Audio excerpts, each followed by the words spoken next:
మీ అందరికీ తెలుసు, మనం గత సంవత్సర కాలంగా ఈ కోదాడ, హుజూర్ నగర్ పరిసర ప్రాంతాల్లో ఈ అసాంఘిక శక్తులు ముఖ్యంగా ఈ గంజాయి అక్రమ రవాణా, అదేవిధంగా పీడిఎస్ రైస్, ఈ పేకాట, అదేవిధంగా న్యూసెన్సెస్ ఇవన్నీ కూడా కంట్రోల్ చేయటంలో మేము మిగతా వాళ్ళతో పోల్చుకుంటే చాలా ముందున్నాము. ఇది కంటిన్యూ చేస్తున్నాము. ఆ క్రమంలో భాగంగా మాకు నిన్న మునగల సిఐ రామకృష్ణారెడ్డి, అదేవిధంగా మునగల ఎస్ఐ ప్రవీణ్ కుమార్ వాళ్ళ నేతృత్వంలో ఒక నమ్మదగిన సమాచారం మేరకు ఈ గంజాయి ఒరిస్సా నుంచి తీసుకువచ్చే ఒక వ్యక్తి, అదేవిధంగా అతనికి సహకరిస్తున్న ఇక్కడ ఉన్న 3 వ్యక్తులు, అదేవిధంగా వాళ్ళ దగ్గర నుంచి గంజాయి కొంటున్న ఇంకొక 5గురు, మొత్తం 9 మంది అని ఇప్పుడు మేము 9 మందిలో 8 మందిని ఇప్పుడు అరెస్ట్ చేశాము. ఒకతను పరారీలో ఉన్నాడు.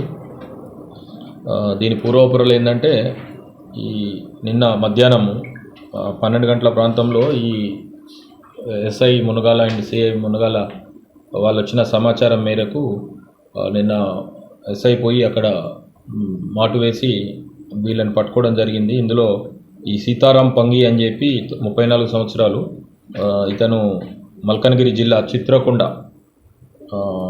దగ్గర కందుగూడ అని ఒక ఊరు. ఇది కంప్లీట్ ఇంటీరియర్ ఆంధ్ర ఒరిస్సా బార్డర్లో మావోయిస్టు ప్రభావిత ప్రాంతం ఇది.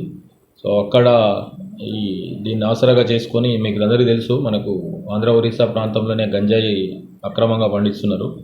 సో అక్కడి నుంచి తీసుకొని వచ్చి ఇక్కడ లోకల్లో ఈ కొచ్చెర్ల కేరి, కొచ్చెర్ల ప్రేమ్ కుమార్, అదేవిధంగా భీమిశెట్టి మహేష్, యశ్వంత్ ఉన్నాడు సేల్లో. యాక్చువల్గా ఇతను సప్లై చేస్తాడు. ఈ 3 ఇక్కడ లోకల్లో యూజర్స్కి 500, 1000 చొప్పున వీళ్ళు తిరిగి ఇక్కడ యూజర్స్ ఎవరైతే గంజాయి యూజర్స్ ఉన్నారో వాళ్ళకి రహస్యంగా అందజేస్తుంటాడు. సో ఈ 3లో మాకు 2 దొరికారు. ఇప్పుడు ఈ కొచ్చెర్ల కేరీ అలియాస్ తండ్రి శ్రీనివాస్ అనే వ్యక్తి ప్రజెంట్ పరారిలో ఉన్నాడు. వాళ్ళ ఓన్ బ్రదరే ఈ కొచ్చెర్ల ప్రేమ్ కుమార్ అలియాస్ ప్రేమ్ రాజ్ అని ఇతను ఇక్కడ గంజాయి కొంటుంటే రెడ్ హ్యాండెడ్గా ఈ సీతారాం పంగి, తర్వాత కొచ్చెర్ల ప్రేమ్ కుమార్ అదుపులోకి తీసుకోవడం జరిగింది. ఆ సమయంలోనే అక్కడికి గంజాయి కొనడానికి వచ్చిన వీళ్ళు మిగతా నేరస్తులు మీ అందరికీ ఇచ్చాం ప్రెస్ నోట్లో. ఈ లింగమల్ల యశ్వంత్, తర్వాత మహేష్, పసుపులేటి శబరినాథ్, తర్వాత వీరబోయిన మధు, కుమ్మగాని సాయి అండ్ రాకేష్, వీళ్ళనందరినీ కూడా అక్కడికక్కడే అదుపులోకి తీసుకోవడం జరిగింది. వీళ్ళందరి మీద కూడా, అంటే ఈ ఎవరైతే గంజాయి యూజ్ చేస్తున్నారో వాళ్ళ మీద గంజాయి సేవిస్తున్నట్లు పెట్టడం జరిగింది. మిగతా వాళ్ళ మీద కఠిన సెక్షన్లు, అంటే గంజాయిని అక్రమ రవాణా చేయడము, అదేవిధంగా అక్రమంగా విక్రయించడము, 2 కూడా ఈ మొదటి 4 ముద్దాయిల మీద పెట్టడం జరిగింది.